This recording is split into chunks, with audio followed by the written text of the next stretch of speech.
Il ne reste que son nez à Paris, exposé comme une relique. Le France, le roi des bateaux de croisière français inauguré il y a tout juste 50 ans, a été démantelé en 2008 en Inde. Ici, en bordure de Seine, un homme travaille à reconstruire un nouveau France pour 2015. Un paquebot de luxe dont la silhouette rappellera le transatlantique, mais pour mieux marquer sa différence avec les bateaux actuels.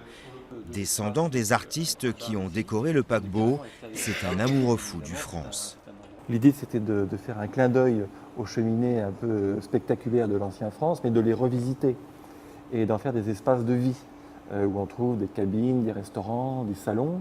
Ça crée en fait une démarcation radicale en termes de design par rapport à tous les autres navires.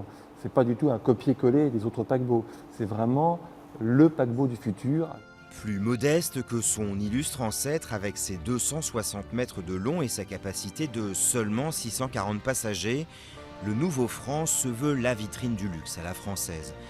Des planchers de verre pour admirer l'océan, une palmeraie, un spa, 8 restaurants à bord, Alain Ducasse pour la gastronomie et des designers de renom pour la décoration.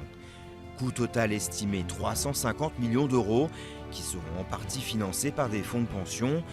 Mais le montage financier prévoit aussi que chacun puisse acheter des actions. Ça peut être 50 euros ou 100 euros l'action.